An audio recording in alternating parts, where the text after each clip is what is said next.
Shavua Tov tout le monde, on se retrouve ce soir comme promis à la synagogue du Rav Eliyahu Riahi à Natania où il va parler du mariage, comprendre et réussir son couple. Et en même temps, j'interviendrai parce que je vais faire partager vos questions. Même moi, j'aurai des questions, c'est sûr. Mais en même temps, ce soir, déjà pour vous souhaiter une bonne et belle semaine, si Dieu veut, qui va commencer. À tous ceux qui sont rentrés à Paris ou qui étaient ailleurs, une bonne rentrée à tout le monde. Mais surtout, j'ai 2-3 anecdotes à dire. Déjà, merci beaucoup à une personne qui va se reconnaître. Je dirai pas le nom de famille, mais je vais dire le prénom. À Nathalie, qui a fait pour la première fois de sa vie le prélèvement de la chala et qui a fait ses chalotes et qui me les a envoyées hier juste avant Shabbat. Merci beaucoup parce que vraiment ça m'a beaucoup émue en sachant voilà, qu'on avait juste parlé, on s'est vu 2-3 fois. Et bah, au Hachem, voilà, tu as décidé de le prendre sur toi, c'est magnifique. Et aussi, il y a un jeune homme et une femme, une qui a pris la signoute et 2 mètres à Tzedaka. Elle a vu le petit direct de vendredi à la plage où je disais qu'il fallait se renforcer pour le mois des Louls. Et aussi, donc, le jeune homme qui s'appelle Mickaël, qui a décidé de remettre ses téphilines. Depuis sa bar mitzvah, il n'avait pas eu l'occasion. Et qu'il a dit que, voilà, que le direct de la plage, ça l'avait un peu tumultué sur ça, en sachant qu'il fallait prendre des choses. Alors, comme moi, je dis toujours, je ne suis pas rabbinite. Je donne un peu des choses à ma sauce à moi. Mais voilà, je fais des cours de Torah. J'essaye de relater au mieux les retours des personnes que je rencontre ici et ailleurs.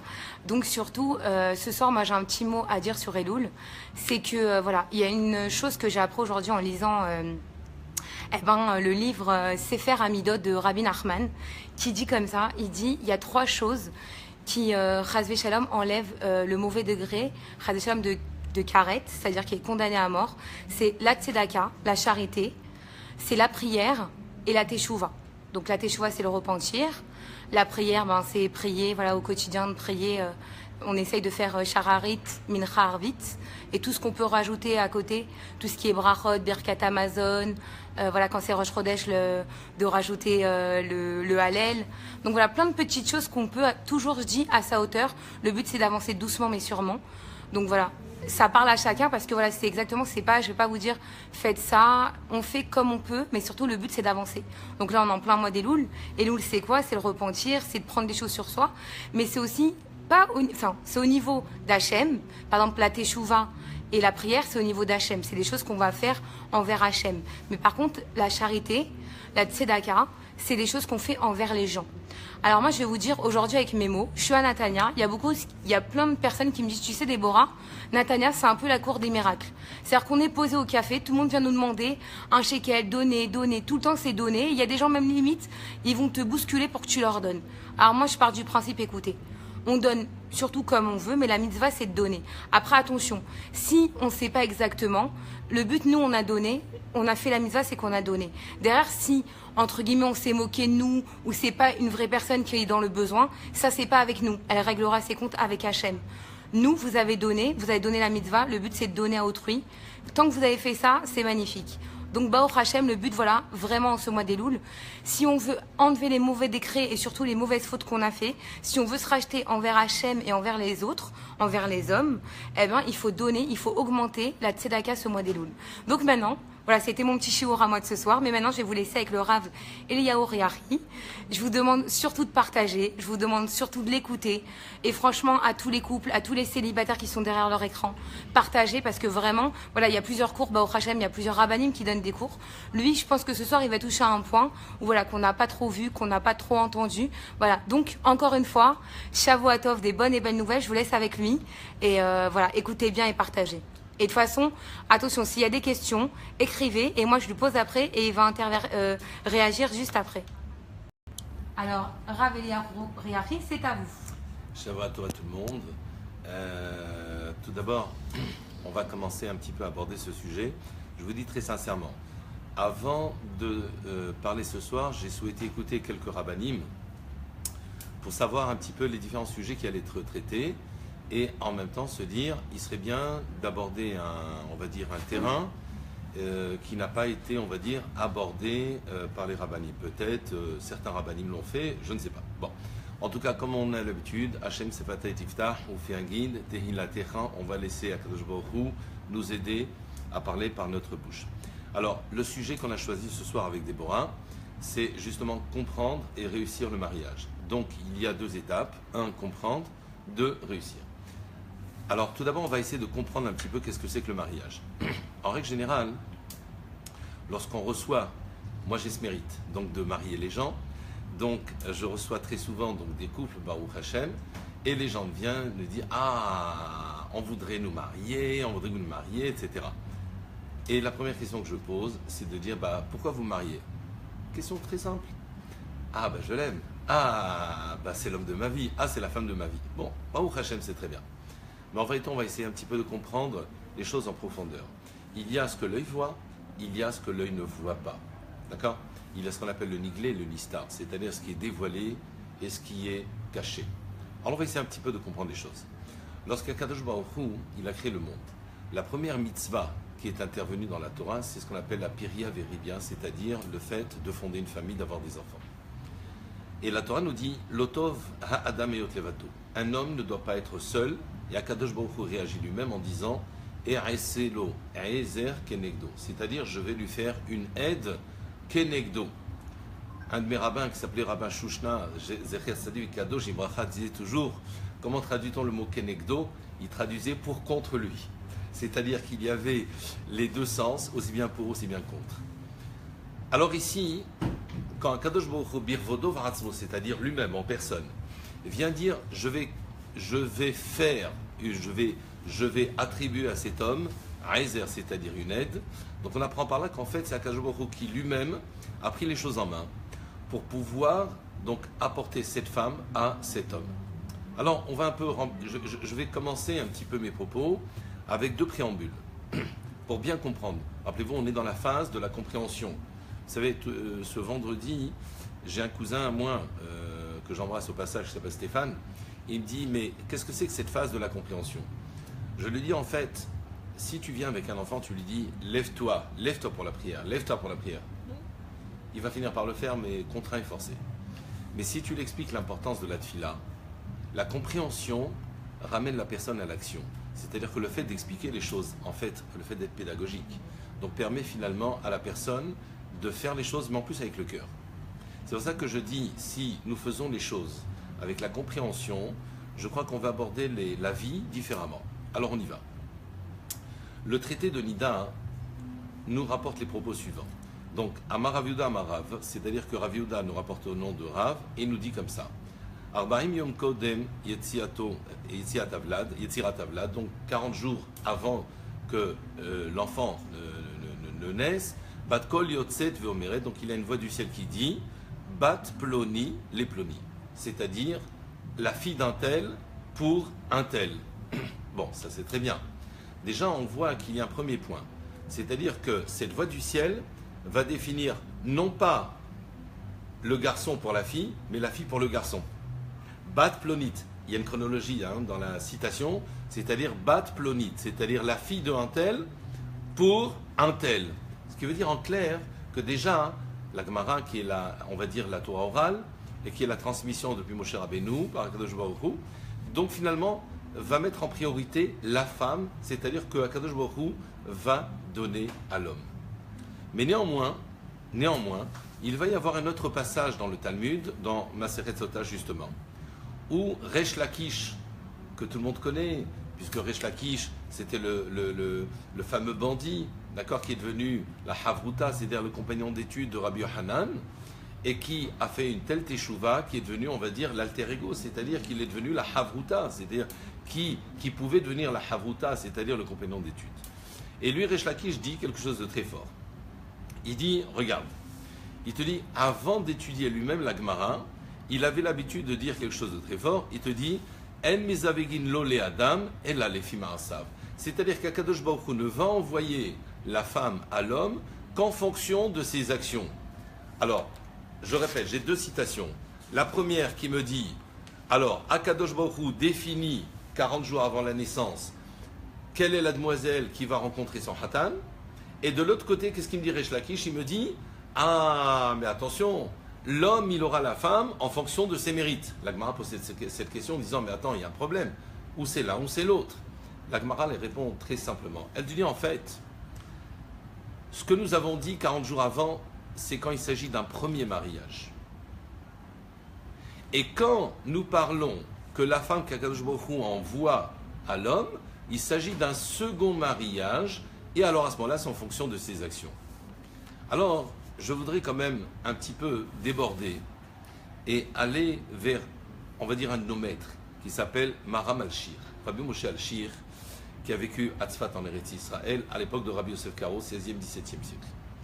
Pour vous dire, c'est l'élève de Rabbi Yosef Karo, pour le situer, hein, c'est très important de situer un petit peu nos hachamim qui vont nous parler. Et en même temps, Maharam al-Shir, c'est le maître de Rabbi Haim Vital, c'est-à-dire qu'il lui a appris ce qu'on appelle le niglé, c'est-à-dire toute l'étude dévoilée. Donc c'est Rabbi Moshe al-Shir, Maharam al-Shir, qui lui a enseigné à Rabbi Haim Vital toute l'étude du niglé. Et bien sûr, on sait tous que Rabbi Haim Vital, c'est l'élève aussi du Ari HaKadosh. Ari HaKadosh, il lui a enseigné, donc il lui a enseigné à Rabbi Haim Vital toute la partie nistar, c'est-à-dire toute la partie cachée des choses. Revenons. Maharam al-Shir qui nous dit comme ça, cette contradiction qui apparaît dans le Talmud, où d'un côté on te dit 40 jours avant la naissance, Akadosh Baruch Hu définit quelle est la demoiselle qui va rencontrer quel Hatan ou qui va aller avec quel Hatan, et d'un autre côté, qu'est-ce qu'il nous dit? Que Resh Lakish, lui, dit que l'homme reçoit la femme ou sa femme en fonction de ses actions. Donc a priori, il explique aussi d'expliquer un peu les choses. Et Maharam al-Shir, il explique quelque chose de très très très très puissant. Et si quelqu'un comprend un petit peu les propos de Maharam al-Shir, je crois qu'il va résoudre, je vais dire presque 80 à 90% de ses problèmes de zougiout, c'est-à-dire de couple. D'accord? On est prêt? On y va. Maharam al-Shir nous dit comme ça. En fait, la Gemara l'a bien répondu. Ces fameux 40 jours dont nous parlons, en fait, ce sont 40 jours qui sont relatifs au premier mariage. Seulement, étant donné que les corps n'existent pas, encore, on est à la phase des Neshamot, c'est-à-dire des âmes. Donc forcément, c'est 40 jours avant, on va dire, la création, puisqu'il s'agit en fait de la création du bébé, donc il s'agit réellement de Neshamot. C'est-à-dire que le mariage, il y a d'après Rabbi Moshe al-Shir, deux mariages. Celui des Neshamot qui se fait le premier mariage. C'est Akadosh Baruch Hu qui a défini quelle est la demoiselle, quelle est la kala, avec quel hatan. Donc c'est-à-dire que nous avons ici un mariage de Neshamot, un mariage des âmes. Seulement, s'il s'agit d'un deuxième mariage, dit Rabbi Moshe al-Shir, donc forcément, les Neshamot et les corps sont déjà créés, puisque les corps sont présents. Donc il s'agira plutôt d'un mariage, on va dire, de corps physique. Je traduis ça à ma façon. En clair, ça veut dire quoi? Ça veut dire que, c'est ce que je dis très souvent en couple. Lorsque je reçois les couples mariés, je leur dis quelque chose de réel, mamage de réel. Je dis, comment vous expliquer que lorsque les gens viennent pour s'inscrire pour un mariage, à tous, sans aucune exception, je leur pose la question suivante en leur disant, pourquoi c'est lui? S'il y a des gens que j'ai mariés, ils peuvent témoigner. Hein. Pourquoi c'est lui? Et à elle, je lui dis, pourquoi à elle, pourquoi c'est lui? Et à lui, pourquoi c'est elle? Et tous la même réponse. Ben, je l'aime. C'est lui, c'est l'homme de ma vie. C'est la femme de ma vie. Elle est extraordinaire. Elle a que des qualités, Baruch Hashem. C'est extraordinaire. Mais 6 mois après le mariage, tu t'aperçois que le langage, il change complètement. Ah ouais, mais je savais pas, il s'est pas rangé ses chaussettes. Ah oui, elle n'aime pas cuisiner. Ah oui, elle critique ma mère. Et oui, il critique mon père. Et en avant, on part dans tous les sens. On part dans tous les sens. Le Maharam al-Shir, il vient, il nous rappelle quelque chose. Et c'est pour ça que je dis, j'ai souhaité d'abord commencer par ce préambule. C'est-à-dire que si nous sommes dans notre premier mariage, il s'agit d'un mariage de Neshamot. Je l'ai dit dans le cours précédent, que le principe même de la Magen David, c'est quoi? C'est que j'ai une Neshama au départ qui va descendre sur 2 Neshamot. Une partie Zachar, c'est-à-dire masculine, et l'autre partie Nekeva. Nous, on doit faire le travail inverse, c'est-à-dire partir Zachar Nekeva vers un seul et même point, comme dit la Torah, Vehayu Levassar et Hand, pour former une seule et même chair. Donc en clair, ça veut dire quoi? C'est-à-dire que nous a enseigné Rabbi Moshe al-Shir, c'est que cette union, elle est au niveau de la Neshama, mais pas forcément au niveau du corps. C'est pour ça que la Torah, qui émet, quand on monte à la Torah, qu'est-ce qu'on dit? Asher bahar banu mikol ha'amim, venatan lanu torato, torat, émet. Alors moi je pose une question. si tous les couples que nous recevons, nous les rabbins, pour les marier, on leur dit pourquoi vous mariez ensemble? Ils disent ah ben on s'aime. Mais attendez, il y a un bug. Déborah, il y a un bug. Ah, il y a un gros bug. Lequel? C'est que le premier mariage qui apparaît dans la Torah, c'est le mariage de Isaac et de Rivka. Et dans ce mariage, qu'est-ce qui a marqué? Il te dit justement que Isaac Avinu, ok? Vaïka hota vatehilo leisha, il a prise. C'est-à-dire, lorsque la Torah parle de l'ékiha, de prendre, c'est une façon de dire le mariage. On fait allusion au mariage. Et après, qu'est-ce qui a marqué? Vayehaveha, il l'a aimé. Donc, a priori, la Torah, elle est buggée dans ces cas-là. C'est-à-dire, d'abord, il se marie avec elle, puis il aime. Mais là, qu'est-ce qu'on fait aujourd'hui? On s'aime d'abord, puis on se marie ensuite. Est-ce qu'il y a un bug? Eh bien non, comme on dit dans la Gemara, vous savez que quand vous avez deux contradictions dans la Gemara, on dit la kashia, c'est-à-dire il n'y a pas de question. Et on peut, à mon humble avis, répondre de la façon suivante. Comment? Quand un hatan rencontre sa kala, et vice-versa, ils expriment cela comme un sentiment d'amour. Mais c'est faux. En fait, c'est quoi? Vous savez très bien que quand quelqu'un rencontre sa kala, la première fois, on est sûr c'est lui, on est sûr c'est elle. Ces retrouvailles vont créer comme une forme d'attachement entre les deux. Pourquoi? Parce que durant 20 ans, 25 ans, 30 ans, on s'est cherché. Et au moment où on va retrouver cette neshama manquante, puisqu'elle est venue nous compléter, puisque Akadosh Baruch Hu nous dit « je vais lui faire un rezer ». C'est-à-dire que la femme, elle vient compléter son mari. Au moment où elle vient le compléter à son mari, donc finalement, il lui manquait, comme dirait, un bras.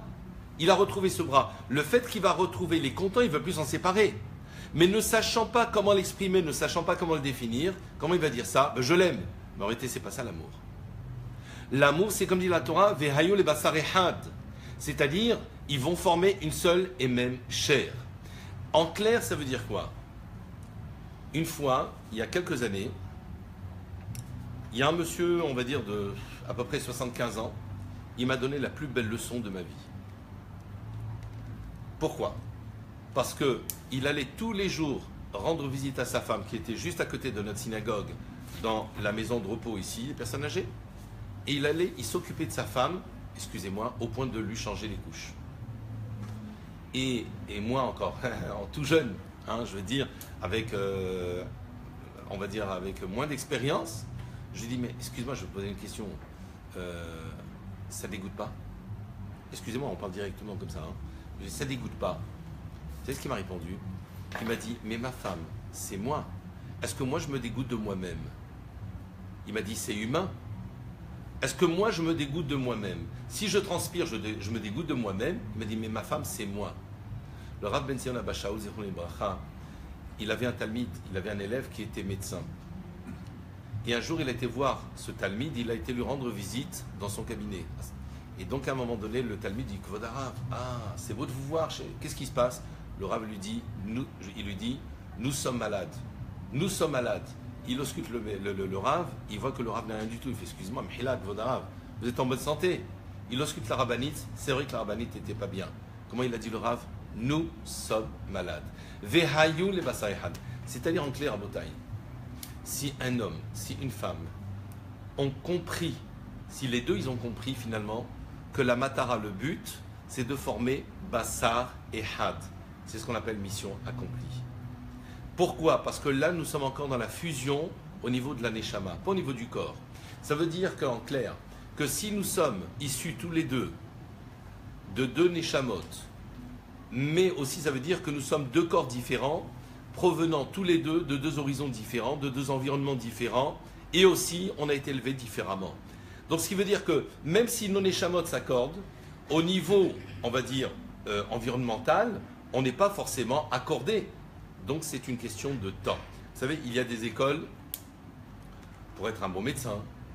On apprend à être un bon médecin, on apprend à être un architecte, on apprend tout dans la vie. Mais on n'apprend pas à être un bon époux, une bonne épouse. On n'apprend pas à être un bon père, on n'apprend pas à être une bonne mère. Et c'est pour ça que on dit toujours « En hacham ke bar nisayon ». Il n'y a de hacham que la personne expérimentée. Votre serviteur traduit bar nisayon différemment. Comment? En hacham ke bar nisayon, c'est en fait, il n'y a pas de haram, il n'y a pas plus haram que quelqu'un. Bar Nisayon, moi je le traduis différemment, en disant, c'est quelqu'un qui a commis des erreurs. Mais de ces erreurs, il en a tiré des leçons. Ça veut dire qu'en clair, c'est pas honteux de flancher, c'est pas honteux de dire, bon j'ai fauté. C'est pas honteux de dire, je n'ai pas su. C'est pas honteux de dire, je ne sais pas. C'est pas honteux. Rien n'est honteux. Mais si de dire, à force, je vais apprendre, eh bien tant mieux. Ça, c'est le premier préambule. Donc, ce que j'ai dit tout à l'heure, nous allons aborder le chapitre de Rabbi Moshe Alshir, qui définit en fait que ce mariage en question, le premier mariage, c'est un mariage de Neshamot. Donc, c'est-à-dire que les Neshamot peuvent parfaitement s'accorder. Et donc, ça explique, comme je l'ai dit tout à l'heure, c'est que Yitzhak Avinu, quand il a aimé Rivka, c'est que le vrai amour, c'est la fusion. Quand je dis à quelqu'un, simplement, définis-moi qu'est-ce que c'est que aimer, c'est le Vehayou, les Bassar, Ehad. Le mot Ehad, en Materia, c'est combien? C'est 13. Ahava, 13. Akadosh Baruch Hu, il s'appelle Ehad. Ehad, ou Mikar Mechaïk Israël, Goy Ehad. Israël s'appelle Ehad. C'est-à-dire que cet amour qui existe entre Dieu et le Ram Israël s'appelle aussi Ehad. 13. 13. Comme les 13. Et non. Comme les 13 facteurs de coagulation qui existent dans le foie qui permettent à l'enfant de cicatriser, mon cher. Et c'est pour ça qu'on vérifie toujours la jaunisse. Je referme la parenthèse. Donc, je reviens. Ça, c'est le premier préambule. Deuxième préambule. Tout le monde a entendu parler de ce qu'on appelle le Shirachirim. Donc là, on est encore, Déborah, dans la phase... Voilà, justement. Le Shirachirim, c'est le cantique des cantiques, écrit par Shlomo Ameler. Alors tout le monde le connaît, lorsqu'on le lit, c'est une histoire d'amour fabuleuse, un homme qui aime sa promise, etc. D'accord? Je vous invite à le lire, et aussi avec les commentaires. Le Shirachirim en question, tout le monde connaît Rabbi Akiva. Rabbi Akiva, rappelez-vous, l'autre fois j'ai dit le maître du maître, hein, toujours. Hein, nous on est content toujours d'aller à Méron, ou d'aller voir Rabbi Meir, ou d'aller voir Rabbi Yehuda bar Ilai. Eh bien leur maître, Rabbi Akiva, dit la chose suivante, écoutez bien là, parce que on ne le dit pas souvent ça, mais là je l'ai rapporté et vous allez voir. Rabbi Akiva dit, Hans Veshalom, il dit que Dieu nous en préserve. Lo nehilak af Adam, aucun homme n'est en désaccord, et tout le monde est d'accord de dire en clair, que Shirachirim ou Kodesh, que le Shirachirim, le chant des chants, il est Kodesh. Veshe'en kol ha'olam kulo kedai keyom shenitna bo Shirachirim. Le monde, c'est dur de traduire cette phrase en français, en disant en fin de compte, le monde n'a pas fait meilleure affaire que comme le jour où Shirachirim a été divulgué au monde. C'est extraordinaire. C'est Rabbi Akiva qui le dit quand même. D'accord? Et il le dit pourquoi? Et il traduit, il dit, chez Kol HaKetovim Kodesh, parce que tous les écrits qu'il y a dans la Torah, on les appelle Kodesh, c'est-à-dire saints. Et il te dit, et Shirachirim Kodesh Kadashim, saint des saints. Donc vous voyez, c'est-à-dire qu'en clair, Akadosh Baruch Hu a choisi le Shirachirim pour exprimer, on va dire, cette relation qui existe entre le Ham Israël et lui-même. Ani le Dodi, Vedodili. D'où ça vient? De Shirachirim. Alors moi je pose une question. Si Akadosh Baruch Hu prend en modèle ce Shirachirim pour relater, pour exprimer cet amour qu'il a avec le Ham Israël, donc en clair, c'est qu'il a voulu prendre le meilleur exemple d'amour, à savoir celui d'un homme avec sa femme, avec une kala et son hatan. Donc en clair, il n'y a pas plus bel amour qu'un hatan avec sa kala, qu'un homme avec son épouse. S'il y avait plus bel exemple, Akadosh Baruch Hu, il aurait pris plus bel exemple. Vous vous rendez compte qu'une histoire d'amour, on a été jusqu'à l'appeler d'après Rabbi Akiva, Kodesh Kadashim. Donc maintenant, pour nous, en fait, il faut comprendre les choses. Donc je répète, les deux préambules, c'est de dire, 1, le mariage des Neshamot, quand il s'agit du premier mariage, et 2, le mariage physique quand il s'agit d'un deuxième mariage. Et pourquoi les gens, malheureusement, ils s'écartent trop facilement pour aller vers la solution de facilité qui s'appelle le divorce. Et ça, je reviendrai un peu là-dessus. Donc... Excusez-moi de vous interrompre. Comment on trouve aujourd'hui, quand on est célibataire, parce que là il y a plein de célibataires qui sont connectés, comment les traits de caractère, comment on trouve un zivoug aujourd'hui, un homme ou une femme Déborah, dans cette génération? avec votre permission, cette question, elle est très importante. Je voudrais si on peut après les préambules, avec votre permission. Mais rappelez-moi, parce que moi j'oublie, j'ai vieilli, donc malheureusement j'ai pas de mémoire. Ok? Donc, je voudrais terminer juste le préambule. Donc, le deuxième préambule, c'est quoi? C'est de dire qu'Akadosh Baruch Hu, donc finalement, a sélectionné cette histoire d'amour qui s'appelle Shara Shirim pour exprimer son histoire d'amour avec Akadosh Baruch Hu. Donc, en clair, il n'y a pas plus beau que l'amour entre un homme et une femme. Mais encore faudrait-il qu'il y ait ce qu'on appelle un mode d'emploi.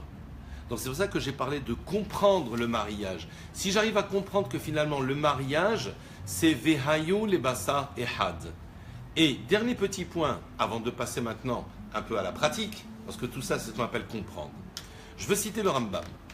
Le Rambam qui est dans les Chotishut, le chapitre 15. Il nous dit comme ça. Vechen sivu hachamim. Nos hachamim ont ordonné. Sheyeh adam echabed et ishto yoter migufo. Qu'un homme doit honorer sa femme plus que son corps. Vous savez ce que ça veut dire ça? Plus que son corps. Allez, on va prendre un exemple. Bernard, il aime bien être en blanc. D'accord? Ok. Le jour de Rosh Hashanah, Bernard, il est beau, en blanc, avec un costume Hugo Boss. Un beau costume. Madame, elle vient avec un plateau de, on va dire, de Pkeila. D'accord? Si madame, elle vient, la pauvre, elle trébuche. Je prends un exemple comme ça. Hein. Si elle trébuche, et la pauvre, toute la Pkeila, elle est tombée, ou costume blanc de Bernard. Alors, soit Bernard, il va être très zen, ce que je pense, Baruch Hashem, soit il va dire, ouais, tu peux faire attention, etc. Alors, cet homme-là, il n'aime pas sa femme qui est goufou. Pourquoi? Parce que si lui-même, en mangeant cette Pkeila Rosh Hashanah, il renverse cette Pkeila sur lui-même, il va prendre une scie, va scier sa main? Non. Le Rambam, il dit, un homme, il doit honorer sa femme, yoter migufo, ve'ohava kegufo. Il peut la respecter plus que lui-même, mais il doit l'aimer comme lui-même. En clair, c'est arriver à ce qu'on appelle une symbiose, à une unité parfaite, c'est l'homme et la femme. Si l'homme, il comprend en fait que la femme, elle vient le compléter, si l'homme, il comprend que l'homme, vous savez ce qu'il dit Rabbi Elazar? Rabbi Elazar, c'est le fils de Rabbi Shimon Bar Yochai, que tout le monde va pèleriner. Il dit dans Masechet Devamot, quelqu'un qui n'est pas marié, il s'appelle Palga. C'est quoi Palga? Palga d'un homme, c'est à moitié d'homme. La Gemara là-bas, elle dit un homme qui n'est pas marié, Sharoui bli bracha, il est sans bracha, sans Torah, il ne peut pas étudier la Torah, etc., etc. Donc ça veut dire que la femme, elle joue un rôle important, incontournable, de compléter son mari, parce qu'il est incomplet.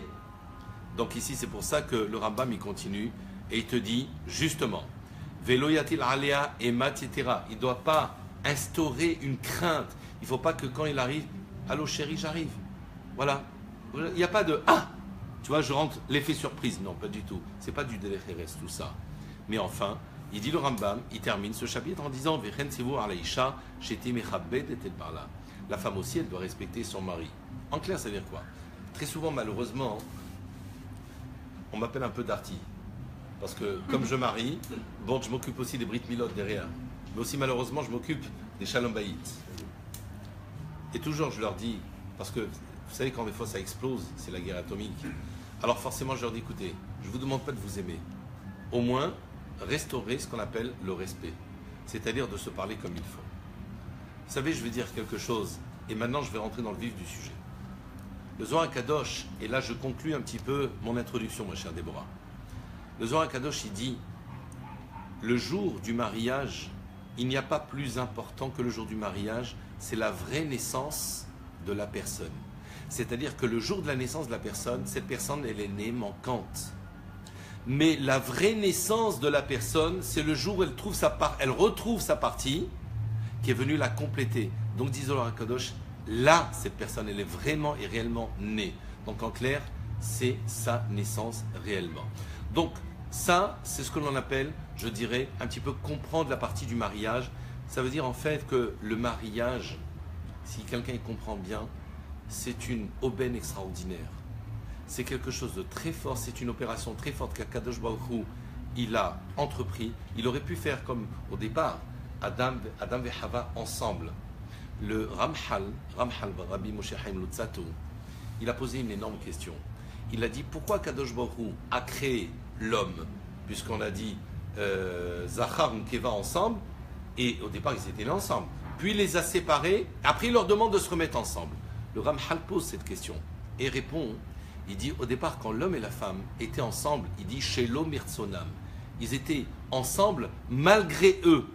Il te dit mais dans leur mission, c'est de se remettre ensemble, de se mettre ensemble Mirtsonam, c'est-à-dire avec leur volonté. En clair, ça veut dire avec un travail. On doit effectuer un travail. Est-ce que vous allez me dire c'est une partie facile? Non, c'est pas une partie facile. Mais n'oubliez pas le principe dans la Gemara qui dit les fonds de Sarah Agra. C'est-à-dire en fonction de l'effort, la récompense. Donc plus je vais effectuer des efforts et j'aurai de la récompense. Donc en clair, Akadosh Baruch Hu, il ne se trompe pas. Vous savez, j'ai l'habitude pour dire toujours, ce que fait Akadosh Baruch Hu, c'est parfait. Qu'est-ce que nous disons toujours dans la prière? Marabu Ma'asech Hashem Kulam Be'chochma Ansita. C'est-à-dire, on dit tous les jours dans la prière du Yotzer, on dit que sont grands tes œuvres, que tu as tout fait Be'chochma. Est-ce que vous connaissez, vous, une œuvre d'Akadosh Baruch Hu imparfaite? Non. Si elle est imparfaite, c'est que Dieu l'a voulu imparfaite. Je parle de la Brit Mila, par exemple. Mais ce que l'homme fait, c'est jamais parfait.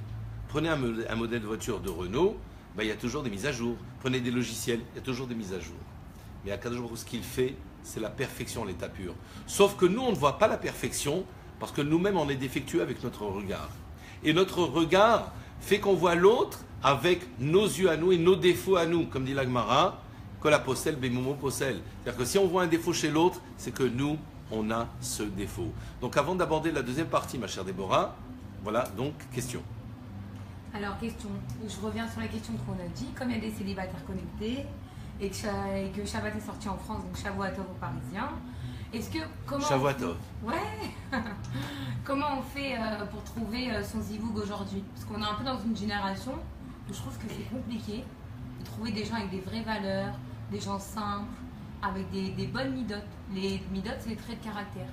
C'est quoi pour un garçon ou pour une femme, enfin un homme et une femme, ce qu'il doit y voir vraiment chez l'autre personne pour créer qu'un en fait? Alors, la question que vous posez, elle est très générique dans le sens comment fait-on pour trouver? Mais en vérité, on va être un peu plus précis si vous voulez. La première, c'est de dire, moi je suis rattaché à Rabbi Nachman.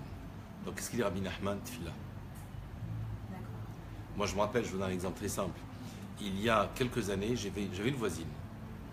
Peut-être qu'elle se reconnaîtra, je ne sais pas. Et une voisine, elle fréquentait quelqu'un depuis 6 mois. Elle m'a dit, qu'est-ce que je fais? Je ne suis pas sûr, je ne sais pas si c'est le bon, c'est pas le bon, etc. J'ai dit, écoute-moi, tu vas aller devant le Echal. Voilà, ici vous avez un Echal. Est-ce qu'on le voit, Déborah, le Echal? Alors j'ai pas... Non, voilà. on est plus par là, le Echal. Voilà, bravo. J'aurais dû vous décaler, mais on ne va pas vous positionner. C'est pas grave, c'est pas grave. Moi je passe après le Echal, c'est pas grave. Donc, je lui ai dit, tu vas devant le Echal, tu vas réciter Shir la Ma'alot. C'est le fameux Shir la Ma'alot. Et Saïnaï, Eleharim, Me'an Yavo Ezri. C'est quoi Ezri? C'est Ezer, c'est le mariage. Hein? Ezri Me'im Hashem, puisque c'est Akadosh Baruch Hu qui définit d'où vient mon Ezer, c'est-à-dire mon mariage. Et j'ai dit à ces jeunes filles-là, au moment où tu vas dire Ezri Me'im Hashem, et une grande kavana, et une grande pensée en disant Ribono Shel Olam, maître du monde. Si c'est mon benzoug, si c'est celui que tu m'as attribué, eh ben, donne-moi des simanim, fais-moi des signes. Si c'est pas celui-là, écarte-le-moi complètement. Chez nous, il n'y a pas de mi, il n'y a pas de parvé. C'est binaire, c'est 0 ou c'est 1. Ou c'est le bon ou c'est pas le bon. On ne perd pas de temps. La vie, c'est précieux. Le temps, c'est précieux. Il ne faut pas perdre son temps. Donc déjà, la tfila. La même personne, on va dire quelques jours après, elle m'a dit, vraiment, je te remercie. Il y a eu un siman, et ben j'ai vu finalement que ce n'était pas le bon. Baruch Hashem, 1 mois, 2 mois après, un shidour, clac, en quelques jours, tac tac, ils ont décidé de se marier. Et elle a fait la même chose. C'est-à-dire que la première réponse à votre question, Déborah, c'est de dire, pour le mariage, d'abord c'est la tfila. La tfila. Qu'est-ce qu'il a fait Eliezer quand Abraham l'a chargé de mission pour chercher une femme pour Yitzhak Avinu? Il a prié en chemin. Il a prié. Il n'y a pas comme la prière. La prière, c'est une chose extraordinaire. Vous vous rendez compte? La prière, c'est ce qui va contre l'effet de la nature. C'est-à-dire que tout ce qui existe dans ce monde va de haut vers le bas, avec la force de rotation terrestre. Changer, en fait, avec la force exactement, exactement. Il y a 3 choses, dit Rabbi Nachman, qui vont de bas vers le haut. La plante, la veilleuse et la prière. Je suis petit. Qu'est-ce qu'il a dit David? Minametzar karatia anani bamir havia. C'est-à-dire, je t'ai appelé avec l'étroitesse, comme on dit chez nous, la rasra, et toi tu m'as répondu, Baruch Hashem, avec largesse. Donc quelqu'un qui veut un zivoug, il doit prier. Deux, il y a une autre chose. C'est quoi? C'est que aussi, faire appel à des gens qui font des shidduchim. C'est pas honteux. Des shidduchim, c'est-à-dire des gens qui sont chargés, qui connaissent beaucoup de gens, aussi bien des jeunes hommes, aussi bien des jeunes filles, et qui, en fonction des critères, à ce moment-là, peuvent nous aider. Et là, accompagner cette prière de ce qu'on appelle l'ishtadlut, c'est-à-dire essayer de trouver son ben ou sa batzoug. Tenter vers le shidur. Vous savez, je vais dire quelque chose. C'est pas plus mal le shidur. Pourquoi c'est pas plus mal? Parce qu'en fait, ça nous permet d'abord de découvrir les midot, c'est-à-dire les qualités, les vertus de la personne, et de s'y attacher par la suite. Vous savez, je veux dire, aimer quelqu'un avant d'avoir découvert ses midot, malheureusement, ça nous rend aveugles, ça nous rend subjectifs. Quand des fois des gens me disent « Ah, depuis qu'on est mariés, j'ai trouvé tel défaut », ok, mais ils existaient avant les défauts. Seulement, le fait d'aimer quelqu'un nous rend aveugles. Et le mariage, on passe du domaine virtuel vers le domaine de la réalité. Pourquoi? Parce que quand on le voit, quand on la voit, c'est un peu comme les feuilletons américains. C'est-à-dire, ils se couchent avec le brushing, ils se réveillent avec le brushing. Et ça veut dire que dans la nuit, il y a eu des malachim qui sont venus, ils leur ont fait le brushing, ils les ont maquillés. Non! Quand on se réveille le matin, on a tous une mauvaise haleine. Pourquoi? Parce qu'on est passé par une phase qui s'appelle la mort. Je ne veux pas rentrer dans ce détail, ce n'est pas le sujet. Quand on se réveille le matin, on est décoiffé. Quand on se réveille le matin, on a, excusez-moi l'expression, une gueule de bois. Donc ça veut dire en clair, on ne vit pas dans un monde virtuel, on est dans un monde de la réalité. Le monde de la réalité, j'ai un enfant, je vais lui changer la couche, oui. Ça, dans les films, vous ne voyez jamais. Il change la couche, ou alors il faut acheter le lait, il faut acheter... Non, je suis désolé. Donc ça veut dire en clair que ici, il est grand temps aujourd'hui de se dire où est la vérité. Donc le mariage, en fait, ici, c'est une rencontre entre ces deux neshamot qui sont amenés à vivre ensemble tout au long de leur vie. Donc pour répondre à la question, 1. Tfila, 2. Shidur, et 3. Très important, vérifier les midot, c'est-à-dire vérifier les qualités de la personne. Parce que malheureusement, des fois, il y a des qualités qui ne correspondent pas à nos attentes. Je prends un exemple très simple. Il y a des gens, surtout chez les femmes, il y a des femmes qui sont stressées en permanence. Et j'en connais. Elles ont la rasera. Ah ouais. Donc elles ont besoin de quelqu'un qui va les rassurer. Mais si elles tombent sur un homme aussi stressé, ça devient explosif. D'accord? Est-ce qu'il y a des questions? On peut avancer, Déborah. Alors ouais, moi j'ai 2-3 questions. Il y a des gens qui disent qu'eux ils prient, ils pensent prier avec ferveur, et pourtant ils sont toujours pas exaucés, c'est-à-dire ils n'ont pas trouvé de mazal. Fille ou garçon, c'est pas... Vous savez, je vais dire, ouais. la notion de temps, on l'a dit dans le cours précédent, Akadosh Baruch Hu se positionne au-dessus du temps. C'est vrai que des fois, les choses, elles mettent du temps pour venir. Les choses, elles prennent du temps pour venir parce que des fois, peut-être, je ne sais pas, j'ai pas toutes les réponses. Je veux dire qu'attends si je suis petit. Hein. Peut-être que, en fait, soit on n'est pas vraiment prêt, soit que Akadosh Baruch Hu, d'ailleurs, il le dit dans le Navi, il est marqué comme ça, Ani Adonai Be'ita Ahishena, on parle de la Géoula. Akadosh Baruch Hu dit par la voix du Navi, du prophète, il dit Ani Adonai Be'ita Ahishena, c'est-à-dire en son temps, j'amènerai la Géoula. Ça veut dire en clair, Akadosh Baruch Hu, c'est lui qui est le maître du temps. Chaque chose, elle viendra quand lui l'aura décidé, quand la personne, elle est mamash prête. Et quand la personne, il faut pas tomber dans le yiouch, le désespoir.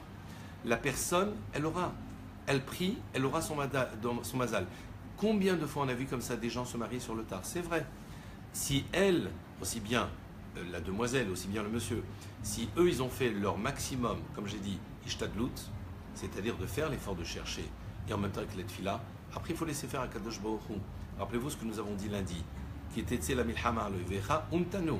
C'est-à-dire que nous on doit d'abord entreprendre, et Kadosh Baruch Hu fait aussi sa part de travail. Donc il faut, chaque chose est bien en son temps. Ok, une autre question. Quand on n'est pas, par exemple, j'ai aussi des gens qui sont traditionnalistes dans la page. Ceux qui prient pas, par exemple, comment ils peuvent, il y a des questions comme ça, comment ils peuvent rencontrer quelqu'un? Ils parlent comme avec leurs mots, mais ils prient pas. Ils ne sont pas habitués à prier. Vous savez, je vais vous dire, la plus belle des prières, c'est celle qui vient du cœur. Vous savez, nos grands-mères, nos arrière-grands-pères, quand ils priaient, ils nous accompagnaient au pas de la porte en nous disant, excusez-moi, je vais parler un peu arabe, ouais, ils nous disaient, Rabbi Ma'ak, allez, que Dieu t'accompagne. Tu sais, je veux dire, ces deux mots, mais en réalité, ces deux mots, ça vaut, on va dire, toutes les prières du monde.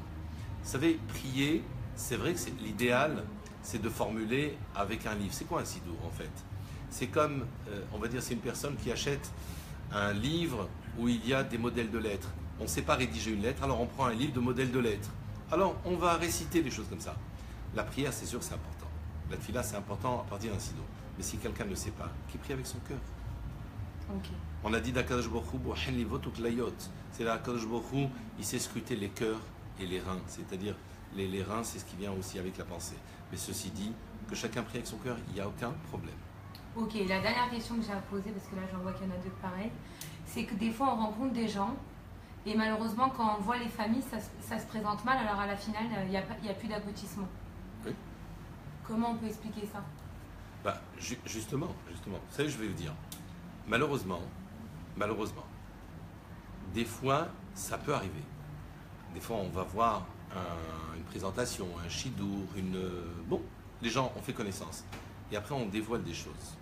C'est vrai que là-dessus, je vais dire, lorsque quelqu'un va acheter une voiture, je prends un exemple très simple. Quand quelqu'un va acheter une voiture, il va prendre toutes ses dispositions pour justement ne pas se faire avoir sur le moteur, sur le châssis, etc. Le mariage, c'est, on va dire, c'est l'acquisition. C'est l'engagement le plus important de notre vie. C'est l'engagement le plus important de notre vie. On n'a pas le droit de se tromper.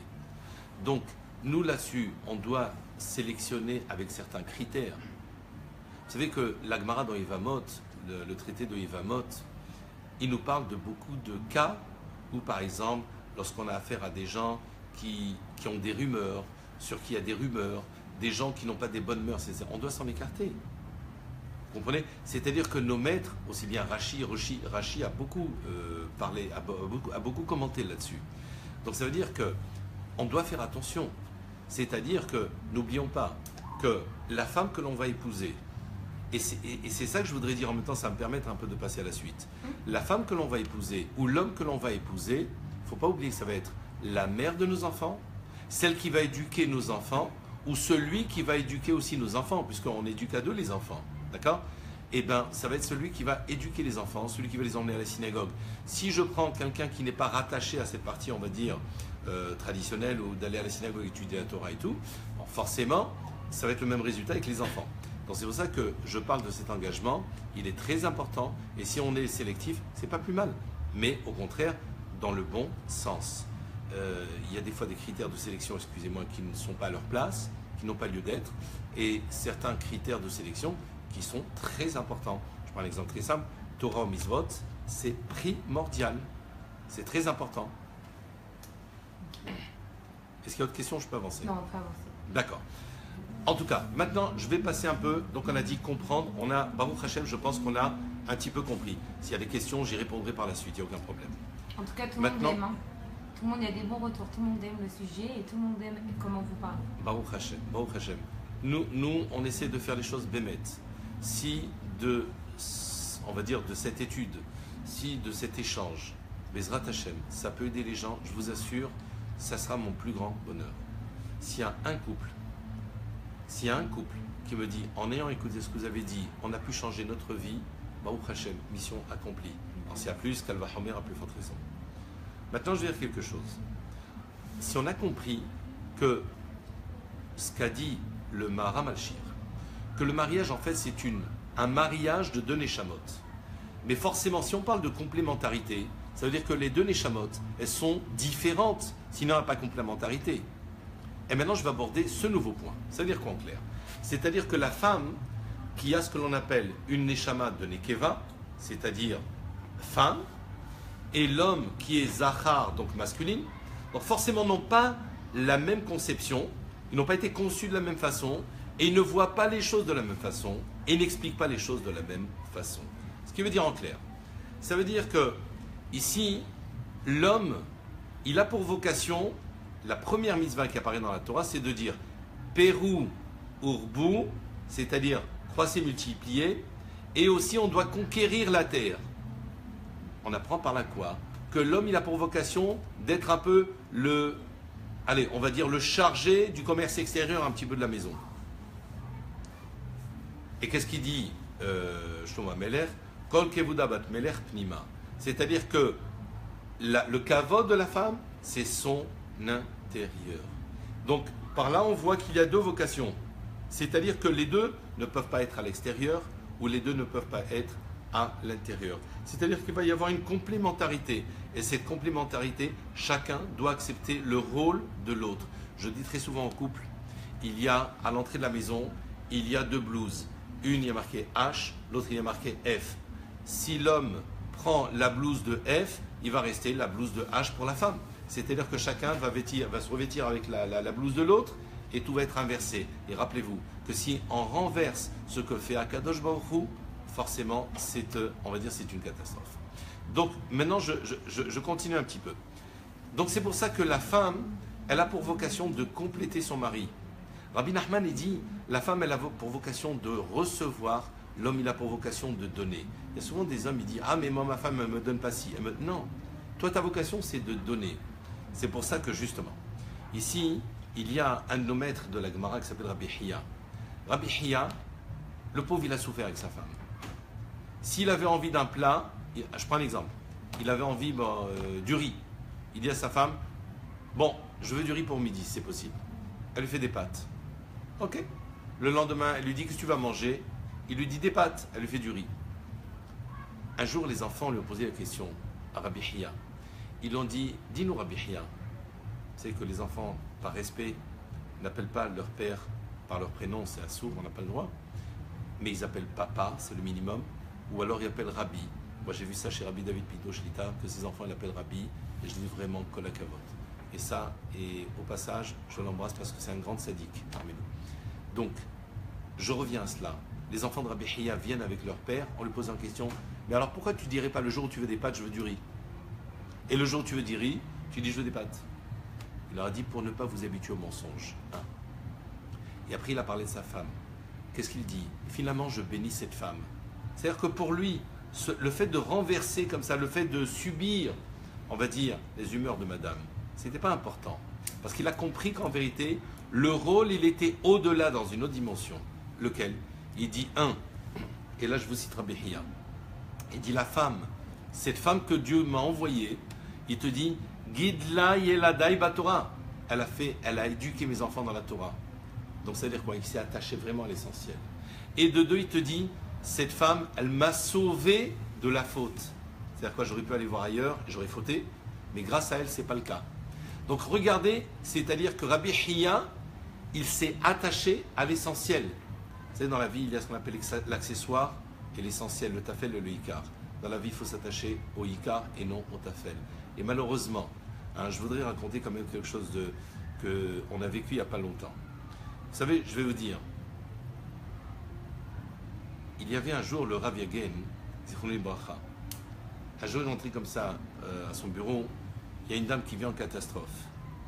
Elle lui dit, Kvod Harav, je suis triste, je suis malheureuse. Et le Rav Yagen lui dit, pourquoi tu es malheureuse? Il dit, parce que je suis divorcée. Et le Rav lui dit, et alors divorcée, où est le problème? Elle dit, mais je l'aime. Qu'est-ce qui s'est passé? Bah, tout simplement, ils ont voulu faire un bras de fer, elle et lui. C'était un vendredi soir. La fille de ce couple, bon, je vais sortir. Et nous, on a l'habitude, les enfants, ils ne sortent pas le vendredi soir. Le père dit non. La mère dit non, c'est moi qui commande. Oui, non, oui, non, oui, non. Entre parenthèses, un enfant, il profite d'une brèche pour y aller. D'accord? Qu'est-ce qui se passe? La femme, elle a eu le fin mot. Ok, le mari dit, alors c'est comme ça, dimanche, on va à la rabbanoute. Puisque je n'ai plus mon autorité, on va à la rabbanoute. Ils vont, ils divorcent. Mais cette femme-là, elle s'est rendue compte qu'en fait, vous savez qu'il y a une très belle chanson, vous connaissez une très belle chanson qui s'appelle O Sole Mio. O Sole Mio, d'accord? D'accord? Moi, je peux dire quelque chose. Et là, je m'adresse directement au couple. Si quelqu'un n'est pas accompagné de sa femme, si un homme n'est pas accompagné de sa femme, si une femme n'est pas accompagnée de sa mère, vous êtes seul. le père, la mère, la famille, les enfants, c'est beau, mais ça n'a qu'un temps. Si quelqu'un réfléchit un petit peu comme ça, vous vous rappelez ce que je vous dis, la conclusion, c'est ça la conclusion. C'est-à-dire si quelqu'un réfléchit un petit peu comme ça en se disant, mais en fait, je suis seul. Parce que les copines qui me conseillent d'aller divorcer, qu'est-ce qui se passe? Elles rentrent chez elles à la maison, mais au fond, je me retrouve seul. Et si moi, femme, ou moi, homme, j'ai décidé de divorcer, la première démarche que je vais faire après, c'est quoi? C'est de retrouver encore quelqu'un, une autre galère et un autre calvaire. Alors qu'en vérité, le calvaire avec mon précédent, ma précédente, n'était pas si grand que cela. Et l'histoire du Ravi Hagen, il dit, ok, tu regrettes? Elle dit, oui, je regrette. Il prend le téléphone, il appelle le mari, il lui dit, écoute, ta femme, elle regrette. Est-ce que tu l'aimes toujours? Mais bien sûr, c'est ma femme et on s'est disputé pour des ch'tiotes. Bon, Hachem, ils sont remis ensemble. Ça veut dire quoi en clair à Botaï? C'est-à-dire que si quelqu'un, aujourd'hui, malheureusement, j'aborde ce sujet avec beaucoup de tristesse. Aujourd'hui, on s'est rendu compte qu'il y a pas loin de, on va dire, la moitié des couples qui se marient qui vont vers un divorce. Moi, je vous dirais même plus. Si les gens n'avaient pas peur on va dire, du côté économique, parce qu'ils vont avoir besoin d'argent, parce qu'ils n'auront pas pour payer le loyer, peut-être même 70% divorceraient. Il est où le problème? C'est qu'en fait, les gens ont cru que le divorce, c'est la solution. Mais en vérité, le problème, c'est nous. Et la solution, c'est nous. Si quelqu'un comprend que c'est nous la raison du divorce, et si quelqu'un comprend que la solution, c'est aussi nous, c'est pas honteux de dire, voilà, j'ai fait une erreur avec ma femme, je dis, ma femme, je te demande pardon. Si moi je suis une femme, je dis avec mon mari, pardon, je me suis trompé. On le dit là, Kippour, on va dire à Kajwaoukou, on va dire, Hatanu lefanecha, rahem alenu. C'est-à-dire, on a fauté. Qui on est? On est des êtres humains. Akadosh Baruch Hu nous a créé imparfaits. Pourquoi? Pour que justement, on arrive à dire, pardon, j'ai fait une erreur, je te demande pas. Même avec un enfant, il faut savoir dire pardon. C'est pas honteux. Donc en clair, ça veut dire que si on comprend bien les choses, si quelqu'un comprend la valeur du mariage, et que cette femme et que ce mari vont aller ensemble jusqu'à 120 ans, vont aller ensemble jusqu'à 120 ans, et que le problème d'aujourd'hui, vous savez que, entre parenthèses, si on arrête, hein, Déborah. Non. Voilà. Dans le traité de Sanhédrin, vous savez quand quelqu'un a été condamné à mort, vous savez pourquoi je parle du condamné à mort? Parce que quand il y a une dispute entre un homme et une femme, l'autre il est condamné à mort déjà. Il faut être clair, il est condamné à mort. Qu'est-ce qu'on fait Alors s'ils veulent condamner à mort, il n'y a pas de problème. Alors qu'ils fassent comme le vrai Sanhédrin. Qu'est-ce qu'ils font le Sanhédrin? Ok, ce soir, on a décidé, ce bonhomme il est condamné à mort. Mais seulement la sentence, la peine, on l'appliquera que demain. Ça veut dire quoi? C'est-à-dire que peut-être demain, on va lui trouver encore quelque chose de bien. Eh bien, si dans un couple, d'accord, on s'est accroché, on s'est disputé, d'accord, ok, bon, la nuit porte conseil. Demain, Dieu est grand. Demain, le problème, 80% du problème, il est résolu. C'est-à-dire quoi? On laisse les choses un petit peu se calmer et non pas rentrer dans la surenchère. 100, 200, 300, qui dit mieux? Et Méborard, paf, qui c'est qui a gagné? Les avocats, ils ont gagné. Les juges, ils ont gagné. Tout le monde a gagné. C'est qui les perdants dans l'affaire? L'homme, la femme et les enfants, malheureusement. Donc, en clair, ça veut dire pourquoi? Parce qu'il y a un concours d'ego. Mais c'est quoi le concours d'ego? C'est que si quelqu'un, on va dire, fait une guerre à cause d'un ego, c'est qu'il n'a pas compris que l'autre en face, c'est lui son ego. C'est sa neshama, c'est son complément de neshama. Il y a des gens qui malheureusement ont plaisir à casser l'autre devant les enfants.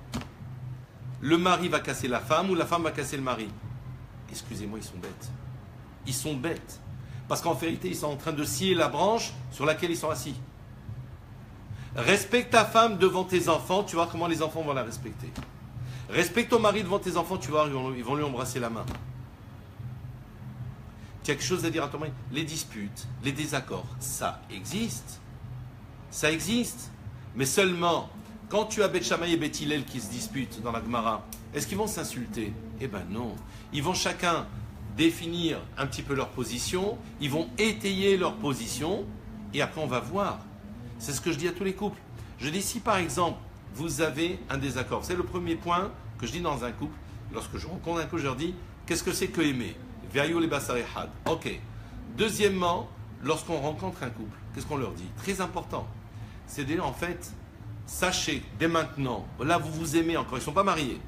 Sachez qu'il va y avoir on va dire un ami qui va vous accompagner toute votre vie, c'est la divergence. Vous allez voir différemment les choses. C'est normal. Toi, tu vas dire à ta femme, tu sais, j'ai trouvé celui-là, on va s'associer avec lui, etc. Elle va te dire, je le sens pas. Elle a la bina que tu n'as pas. Tu comprends? Elle a la bina, la compréhension que toi, tu n'as pas. Parce que toi, tu as une autre façon d'aborder les choses et elle a une autre façon d'aborder les choses. Donc, sans elle, tu es perdu. Et sans toi, elle est perdue. Donc, si les couples arrivent à comprendre que l'un sans l'autre, on est perdu. Au solémio, on est seul. Si on arrive à comprendre cela, un homme, la vérité, quand il a divorcé, et après, il va se retrouver entre quatre murs, il va commencer à rentrer dans les sites de rencontres, etc. Pour faire quoi? Pour trouver pire. Ou alors il va trouver une autre femme avec d'autres enfants. Bon, c'est vrai. Mais ce n'est pas ses enfants. Il ne va pas les aimer. Et ça va écrire encore d'autres histoires. Elle va dire, oui, il n'a pas ses enfants comme mes enfants. Mais reste avec ta femme, reste avec tes enfants. Et toi, reste avec ton mari, avec tes enfants. T'as un problème, viens nous voir. On est au Kikarasmo, numéro 14. D'accord? Je continue, Bien sûr, bien sûr. J'ai une question par contre à vous poser. Il y a quelqu'un qui a dit, allez-y. Il y a quelqu'un qui a dit, il y a des hommes aujourd'hui, ils mettent du temps. C'est-à-dire, ils sont avec la personne pendant 2-3 ans, mais c'est-à-dire, ils n'aboutissent pas. Il n'y a pas de... J'ai répondu à ça tout à l'heure. Si... Oui, mais là, c'est un cas où les gens, ils vivent ensemble avant le mariage. Ça, c'est autre chose encore. D'abord, je dis, rappelez-vous la réponse que j'ai dit tout à l'heure. Il n'y a pas de situation parfaite. C'est binaire. Binaire, c'est 0 ou 1 en informatique. Le langage informatique, il est exprimé par ce qu'on appelle un langage binaire. Mais en vérité, l'informatique n'a rien créé. Le binaire, le 0 et le 1 viennent de la Torah. 0, c'est Moshe qui a dit Vim aïn mehinina misifrecha. Moi, je suis 0. Et le 1, c'est Hashem Echad. Donc, les informaticiens n'ont rien inventé. C'est une valeur de la Torah. Donc, je dis à ces gens, à ces personnes, il n'y a pas de Benoni, il n'y a pas de moitié, il n'y a pas de moitié-moitié. Où c'est le bon, on se marie. Pourquoi on se marie? C'est important de le savoir. Parce qu'en fait, le jour où on va se marier, on va intégrer dans notre couple un acteur incontournable qui s'appelle Akadosh Baruch Hu. Ça veut dire en clair, sans Akadosh Baruch Hu, on n'est pas censé réussir. Lorsqu'on fait rentrer Akadosh Baruch Hu, on a les clés de la réussite. Maintenant, c'est vrai que des fois, même après le mariage, on ne réussit pas forcément. Mais on ne réussit pas parce que on n'a pas cherché dans la bonne direction. J'accuse personne. Vous savez, je veux dire, moi j'ai pour vocation de marier. Mon Rav Shlita, Rabbi Meir Issachar Mazouz, Shlita, que j'adore, il est Av Bedin à Jérusalem. Malheureusement, lui, il fait le contraire, il divorce les gens. J'ai eu la chance d'aller avec lui dans des dionim où il y avait des divorces. Je vous assure, quand vous voyez les gens, les femmes, recevoir leur guette et les hommes donner leur guette, il n'y en a pas un qui le fait avec joie. La Gemara dit c'est comme le Horban Betamikdash, c'est comme une destruction de Betamikdash. Pourquoi? Pour des ch'touillottes, pour des bêtises. On va s'accrocher pour des bêtises. Et là on commence à sortir des propos. Mais en vérité, le jour du guet, on devient triste. Donc c'est pour ça que je dis, messieurs, mesdames, le Pirkei Avot dit Ezeu Hacham Aroet Anolad. L'être Hacham, c'est celui qui sait anticiper. C'est pas celui qui voit l'avenir, je ne veux pas dire ça comme ça. C'est celui qui sait anticiper, comme une partie d'échec. Partie d'échec, vous faites, allez, un coup, mais pensez déjà, après votre coup, qu'est-ce qui va jouer l'autre? Qu'est-ce qui va se passer? Mais en vérité, quand il y a séparation, le plus malheureux dans l'affaire, c'est celui qui va se retrouver seul. Parce que, supposons, voilà, j'ai un ami, Déborah, avec votre permission, j'ai un ami qui est le pauvre à l'Aniado actuellement. Je connais quelqu'un qui est à l'Aniado. Il a grâce à Dieu une fille qui lui rend de temps en temps visite. Il ne peut même pas vivre chez sa fille parce qu'elle-même elle a un petit appartement. D'accord? Il est tout seul. Il est jeté. Mais quand quelqu'un y galère, et quand une femme galère avec son mari, et vice-versa, eh bien, il y a un proverbe arabe qui dit, que quand on galère en bande, eh ben, finalement c'est un kiff. Ça veut dire quoi? C'est-à-dire que quand on est à plusieurs à galérer, eh ben, c'est le fardeau le plus facile à porter. Donc ça veut dire en clair, il faut arrêter de jeter des mots comme ça. Ouais, je vais divorcer. Il y en a une, elle a dit à son mari, moi lundi, je suis à Rabbanou pour divorcer. Il lui dit, pourquoi lundi? Demain, on va divorcer. Mais on a affaire à deux idiots, excusez-moi. Parce qu'on a trouvé que le divorce, c'est la solution. Non, la solution, c'est eux-mêmes. S'ils étaient un petit peu, tant soit peu intelligents, ils diraient, attends, il est où le problème? Si on sait régler le problème, on le règle, et toujours pas devant les enfants. Allez dans une chambre, éteignez les portables, le plus grand poison dans la maison. D'accord? Éteignez les portables. Invitez, tiens, je vais raconter une histoire, je peux? Oui, alors par contre, je suis désolée parce qu'il y a un truc qui me perturbe un peu. Allez-y. À la dame qui a écrit, je ne vais pas citer le nom, mais qui a écrit « Et quand votre mari il vous bat, Rav, qu'est-ce que je peux faire après avoir été voir plusieurs Rav ?» Il n'y a aucun changement au niveau du Shalom Bayit. Alors là, je vois que c'est un peu rien à voir avec le sujet, mais quand on a affaire à ça, ou pareil, il y a une dame aussi qui écrit, et là, même je vois un homme qui écrit « Quand on se fait insulter des deux côtés, comment retrouver le Shalom dans le foyer ?» Déjà, je vais être clair. S'il y a violence, il faut sur le champ demander le divorce. Clair, clair, net, précis. Sauf si la personne prend un engagement réel. Réel. Si elle prend un engagement réel de plus jamais récidiver, oui. Sinon, sur le champ, je dis d'un côté ou de l'autre. S'il y a violence sur le champ, je suis désolé, on ne s'est pas marié pour être un punching ball. La Torah, elle nous demande, vous avez entendu ce que dit Rambam, est-ce que la personne elle va se taper? Est-ce qu'il va se mettre des gants de boxe? Il va se taper à lui? Jamais de la vie. Juste, je veux dire quand même quelque chose, très important. Je veux dire que Rava, qui est un de nos maîtres dans la Gemara, il dit, vous messieurs qui êtes attirés par le matériel, il dit comme ça, honorez vos femmes pour vous enrichir. Est-ce qu'on parle de l'enrichissement réel parce que je vais acheter un bijou à ma femme? Alors forcément, je vais devenir plus riche? Non. On peut comprendre comme ça. Mais je crois que la Torah nous demande d'évoluer aussi un peu dans nos pensées. C'est-à-dire qu'en clair, c'est-à-dire que je deviens riche parce que je commence à comprendre que quand je gâte ma femme, je me gâte moi. Mais il ne faut pas jamais... Vous savez, le Rambam, il dit toujours, il ne faut pas sombrer dans l'extrémité. Hein. C'est-à-dire qu'il faut être dans le Bénoni toujours. Il ne faut pas être radin dans l'absolu. Il ne faut pas non plus bas bézane, c'est-à-dire quelqu'un qui va dilapider à tout va. Il faut un juste milieu. C'est-à-dire que j'ai écouté une fois une histoire du Rav Lasri, d'accord, qui est très amusante. Vous savez, Rav Lasri, c'est un Rav israélien qui, le pauvre, a perdu un enfant il n'y a pas longtemps. Il a raconté une histoire comme ça. Il a dit, une fois j'étais à Mexico. Vous savez qu'à Mexico, il y a des juifs qui sont religieux, etc. Et il était invité à un Shabbat. Il y a des gens du Mexique. Baruch Hashem, alors heureux. Alors, et donc le Rav Lasri est reçu par une famille, par un couple extraordinaire, et cette femme lui a fait 30 salades à table. C'est fabuleux. 30 salades à table.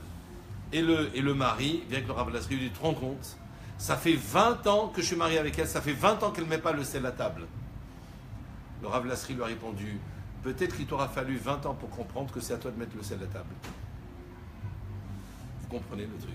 Des fois, on n'a pas les yeux en face des trous, les enfants. On n'a pas les yeux en face des trous. Ce que je veux dire par là.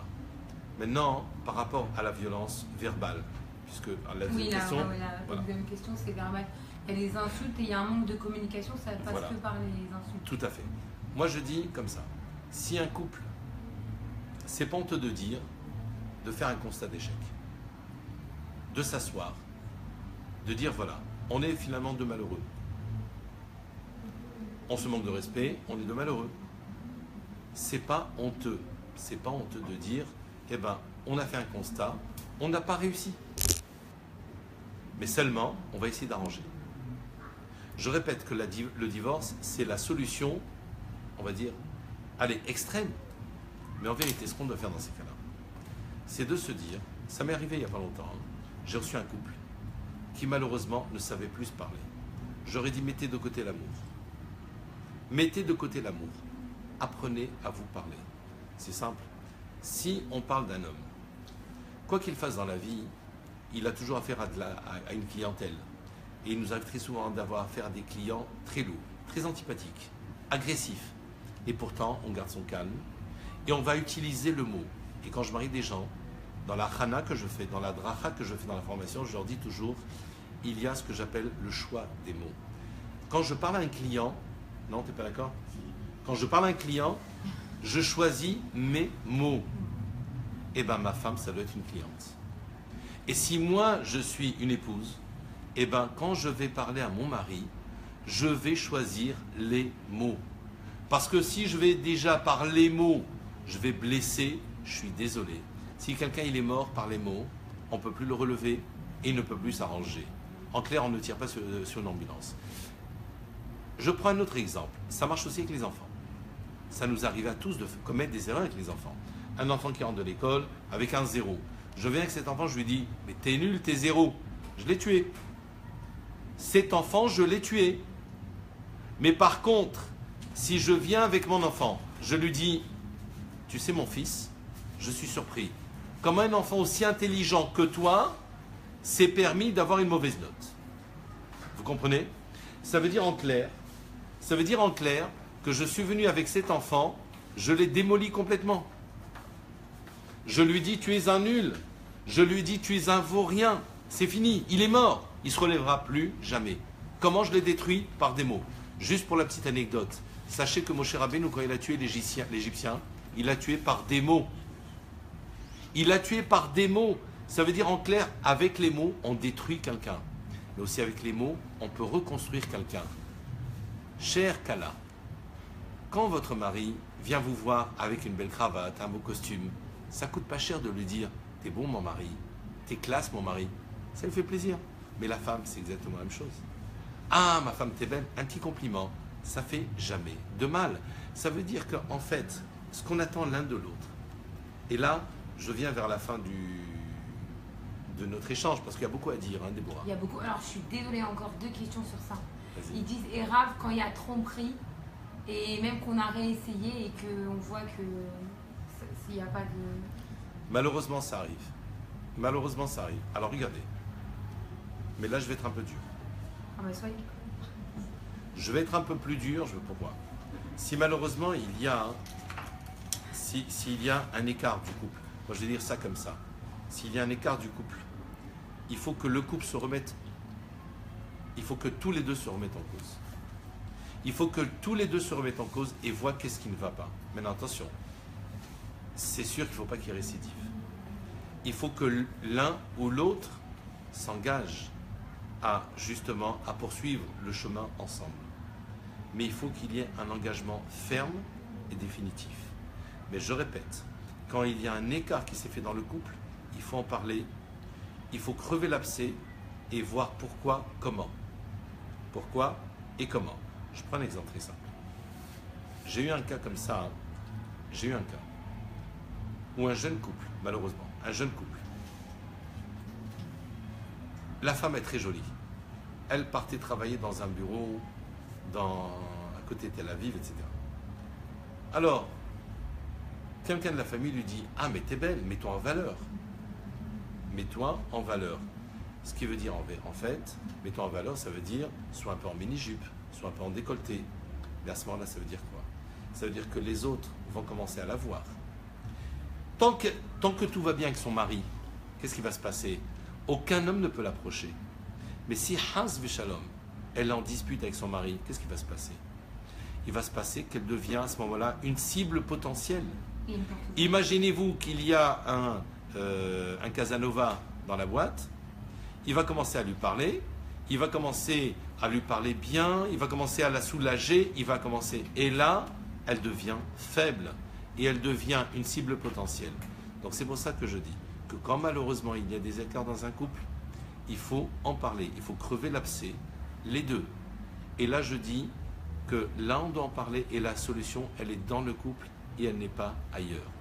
Donc ce que je veux dire par là, une chose qui est fondamentale, c'est que un homme, quand il rentre chez lui à la maison, d'accord, il doit rentrer, même s'il a des soucis des fois dans le travail, il doit rentrer avec une simha, parce qu'il va retrouver un petit peu cette sérénité. C'est pour ça que la femme, si par exemple, si la journée, elle a eu des problèmes avec la machine à laver, qui a cassé, le frigidaire qui a cassé, elle doit lui laisser un peu le temps de souffler. Lui dire, attends, rentre, allez, repose-toi un petit peu. Parce que le monde extérieur, c'est de la guerre. Le monde extérieur, il s'est fait agresser par son patron, qui l'a traité d'incapable, par des commerciaux qui l'ont fait des misères, qui l'ont arnaqué, qui l'ont trompé, etc. Imaginez-vous un homme Vous savez ce qu'il dit le Gaon de Vilna? Il dit quelque chose de très fort. Il dit l'homme qui est confronté à la difficulté extérieure, il peut affronter dehors toutes les tempêtes. Mais quand il rentre chez lui, s'il y a une goutte d'eau qui lui tombe sur la tête, il va s'énerver. Pourquoi? Parce qu'il est programmé pour se battre à l'extérieur, mais il n'est pas programmé pour se battre à l'intérieur. Donc ce que je veux dire par là, si on faisait un peu plus attention l'un à l'autre, vous savez, il y a entre parenthèses aujourd'hui un fléau. Peut-être qu'un jour on fera un cours sur ça. Il y a un fléau qui s'appelle aujourd'hui le smartphone. Dès que l'homme il rentre à la maison, la femme elle est sur son smartphone. Ou si la femme elle rentre, elle voit son mari sur le smartphone. Aujourd'hui, ça a coupé Rabotaï, je vous dis sincèrement. Aujourd'hui, c'est le plus grand fléau qui soit dans les familles, dans les couples. Regardez aujourd'hui dans les mariages, dans les bar mitzvot, chacun, il n'y a plus de simha. Les gens ne discutent plus ensemble. Chacun sur son soi-disant communique. Mais en vérité, il n'y a pas meilleure communication que celle qui est physique. On vit dans un monde virtuel. Qu'on se serve de Facebook pour faire de l'étude, pour faire passer des messages comme vous le faites, Déborah, que le bon Dieu vous garde, amen. Pourquoi c'est bien? Parce que vous aidez des gens, ça oui. Qu'on fait des appels pour aider les gens comme on en avait parlé, oui, ça il faut utiliser Facebook, d'accord? Mais Facebook pour, je dirais, oublier que son mari est présent, pour oublier sa femme présente, ça je veux dire, malheureusement, on fait rentrer le Yetzer chez nous à la maison. Donc, en conclusion, moi j'ai une chose qui est très importante. Je refais une petite synthèse de tout ça. N'oublions pas que si on veut comprendre le mariage, que ce mariage en fait, c'est le mariage de deux Neshamot, que Dieu a défini. Et si nous on n'arrive pas à s'accorder, c'est que nous on a un problème, à nous de faire une partie de l'effort. D'accord? Et si c'est un deuxième mariage, c'est un mariage physique, mais quand même, on a l'aide d'Akadosh Baruch Hu si on le souhaite. Et de l'autre côté, c'est de dire, je dois penser au bout du parcours. C'est pas maintenant quand j'ai toute la force, j'ai toute la vigueur, je peux me passer d'elle et moi je peux me passer de lui. C'est pas vrai. Il faut penser au-delà. C'est-à-dire au-delà, c'est-à-dire quand tu vas avancer dans tes jours, comment que ça va se passer? Tes enfants, ils sont chez eux à la maison. Tes petits-enfants, ils vont te dire bonjour, bonjour, bonjour, et vite fait au revoir. Même ta propre famille, personne ne voudra de toi. Le seul ou la seule qui voudront de toi, c'est celle qui t'a été programmée par Akadosh Baruch Hu, ta femme, ton mari. C'est pour ça, Rabotaï, si quelqu'un se met un petit peu de compréhension dans la tête, qu'est-ce que j'ai dit au début du cours? J'ai dit, la compréhension nous ramène à la bonne action. C'est-à-dire quand quelqu'un il commence à comprendre les choses, pourquoi et comment, alors à ce moment-là, il ne peut aborder les choses qu'avec beaucoup de sérénité, avec beaucoup de sagesse, et se dire aujourd'hui, bon, il y a un problème.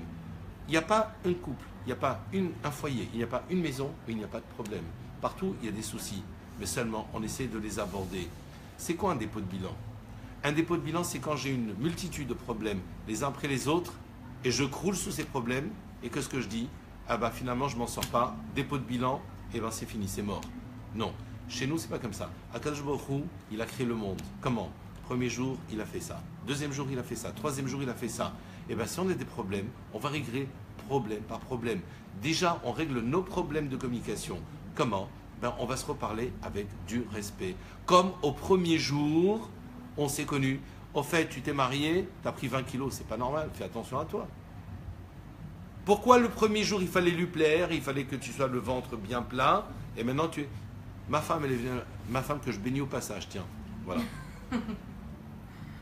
Et ben, vous savez, un jour, elle est venue me voir, elle m'a dit, tu as vu, j'ai un ventre. Alors elle a vu le côté esthétique, c'est normal, les femmes me voient l'esthétique. Je dis, mais moi, je bénis ce ventre parce qu'il m'a donné 5 joies. J'ai eu 5 enfants, Baruch Hashem. Donc, la même action, on peut l'avoir différemment. Côté esthétique, un autre mari, qu'est-ce qu'on peut dire? Ah ouais, finalement, tu vas faire du sport, hein, 5 enfants. Moi, je dis, non, grâce à ça, Baruch Hashem, j'ai eu 5 enfants. Zachiti. J'ai eu le mérite d'avoir 5 enfants. Vous comprenez les choses, en Motaï. C'est-à-dire qu'en fait, on doit redonner la valeur à chacun. Si un homme, rappelez-vous ce que j'ai dit le cours précédent, si un homme avant de partir dit à sa femme, ma femme, que le bon Dieu te garde, et elle a dit, mon mari, que le bon Dieu te garde, mais c'est beau, il peut avoir les plus grandes des guerres, ils sont unis, ils peuvent tout affronter, isolés, ils deviennent tous les deux défaillants, et le premier à profiter de la faiblesse, c'est souvent les enfants, malheureusement. C'est pour ça que je dis là-dessus, il faut être fort. On est fort que quand on est ensemble. C'est très important. C'est clair? Iratson Bezrat Hashem. Vous savez, j'ai pas tout dit ce soir.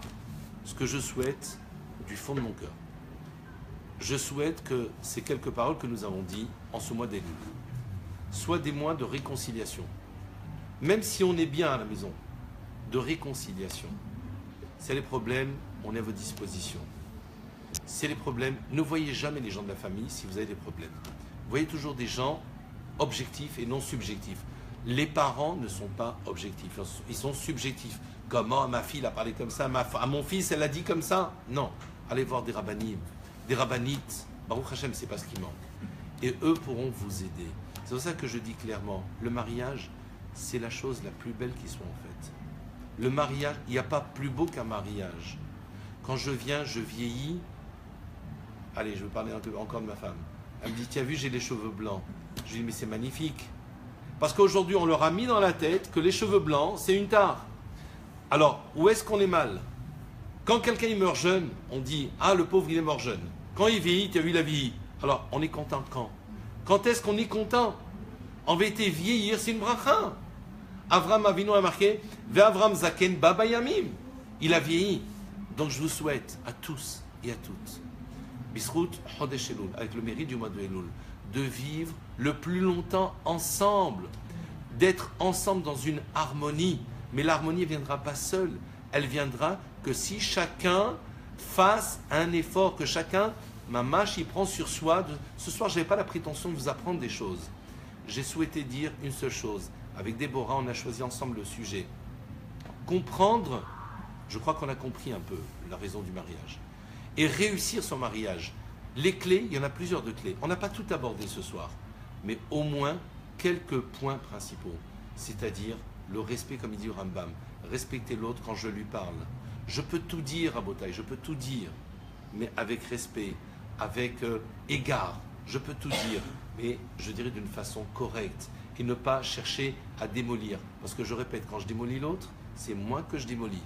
Donc, Yiratzon Bezrat Hashem, que ce mois de Elul nous permette un petit peu de faire une mise à jour dans nos cerveaux, une mise à jour dans nos cerveaux, et que cette étude de ce soir soit pour nous, on va dire, un update, c'est-à-dire une mise à jour, et que ce soir, Baruch Hashem, on va démarrer une nouvelle année, et comme nous le disons chaque année, Tichle Shana Vekil Elotea, que l'année, elle finisse avec ses malédictions, Tahel Shana ou Birchotea, et qu'elle démarre avec ses bénédictions. Mais mes amis, les malédictions qu'on écarte, c'était la conséquence de nos actions. Et les bénédictions donc qu'on attend, ça va être aussi les conséquences de nos futures actions. Alors si on écarte les malédictions, c'est-à-dire on écarte les mauvaises actions, et si on veut rapprocher les bénédictions, eh bien qu'on rapproche à ce moment-là les bonnes actions. D'avoir les chema bracha. Je voulais juste vous demander, est-ce qu'on peut faire une prière pour une réfoua chez les mains? Oui. Sarah Batrut.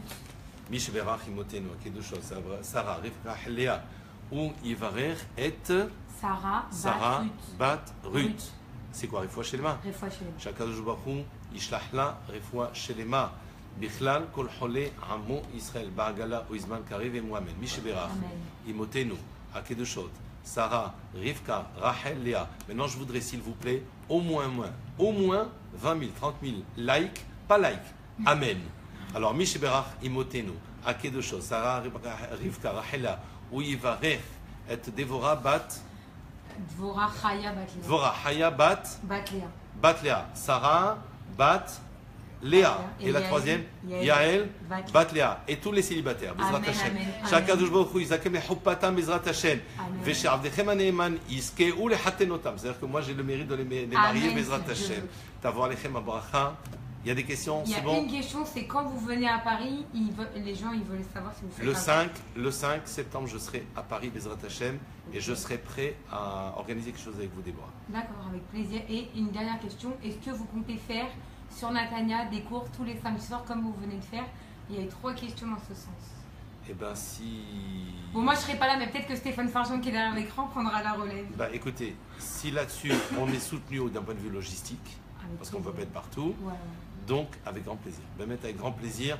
Moi je pense qu'on a un grand travail à faire, pas seulement à Natania, de partout, et que Bezrat Hashem, ça je veux dire, Vous posez des questions, après on ne peut pas couper. Alors on poser des clôture questions. sur ça. Voilà, on Voilà. clôture parce que ça fait 1h30 le cours. Vous savez, je vais vous dire, d'abord, j'ai plaisir à parler de ça parce que si, comme je l'ai dit, s'il y a une personne ou deux ou trois qui, Baruch Hashem, ont trouvé un intérêt dans ce que nous avons dit, Baruch Hashem, mission accomplie.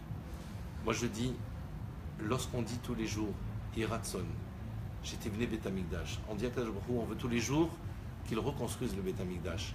Mais d'abord, il y a le Beth Amikdash collectif pour tout le monde, mais il y a aussi le Beth Amikdash individuel, c'est-à-dire des familles. Le Beth Amikdash, c'est la maison de chacun. Si chacun est capable de reconstruire son Beth Amikdash au sein de sa maison, je peux vous dire qu'Akadosh Baruch Hu ne pourra que s'exécuter. Rappelez-vous qu'Akadosh Baruch Hu a pris en exemple Shira Shirim, l'histoire d'un homme et d'une femme, pour exprimer son amour avec leur âme Israël. Donc, je crois que si nous montre l'exemple, nous, à Kadosh Baruch Hu, qu'on est capable de reconstruire notre Beth Amikdash au sein de notre maison, et bien Kadosh Baruch Hu, on le mettra au pied du mur et on aura et le Mashiach et le Beth Amikdash. Amen, amen. Merci beaucoup. Alors moi, je reprends direct une seconde. Merci vraiment à vous tous. Baruch Hashem, il y a plus de 3000 vues, c'est énorme. En 1h30, il y a des gens qui disent c'est trop court. Malheureusement, il faut savoir que chez nous, il y a 1 heure en plus. Baruch Hashem, il va se lever dans pas longtemps aussi pour refaire les séchotes. Faut penser aussi à tout ça.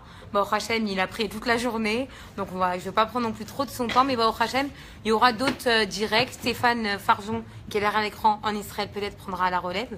Il a dit oui, donc merci, je verrai avec lui. Et pour Paris, Baruch Hashem, moi, je rentre cette semaine. Donc, j'aurai l'honneur de le revoir et de refaire un direct à Paris. Donc, voilà, Shavua Tov, une bonne et belle semaine. Dites-moi. Alors, attendez, on va faire devant les Sefer Torah 2 minutes. Alors, voilà, on ouvre le Sefer Torah Bezrat Hashem et on va dire que Iratson, Bezrat Hashem, que celui qui a un vœu, celui qui a une prière à faire pour un benzouk, un batzouk, ou alors pour le Shalom Bayit, moi je vais prier maintenant, mais prier aussi pour que Bezrat Hashem, que tout s'arrange s'il y a un problème de Shalom Bayit, et que chaque Hatan trouve sa Kala, et que chaque Kala, elle trouve son Hatan Bezrat Hashem. Voilà, prier. C'est le moment de prier, c'est du direct. Une prière en direct, même comme ça, ça marche aussi. Ici, nous avons tous les Sfarim. Baruch Hashem, vous pouvez faire vos prières. Tavoir lechem abracha. Alors, ceux qui veulent prier, allez-y, c'est maintenant.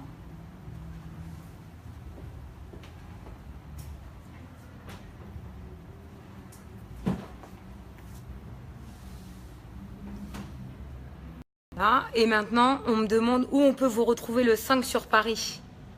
Alors, on vous dira, parce qu'on ne peut pas vous dire d'avance, il ne sait pas encore, mais on vous tient au courant. Voilà, je vous tiendrai au courant sur ma page. Aussi, voilà, je vais taguer le Rav. Ceux qui veulent lui envoyer un message personnel ou quoi que ce soit, voilà, il pourra vous répondre. Et on vous tient informé, en tout cas, pour la suite des directs avec le Rav Eliyahu Riahi. Il y a l'adresse en haut du direct où est située la synagogue au 14 Kikar Atzmaout. Elle est au premier étage.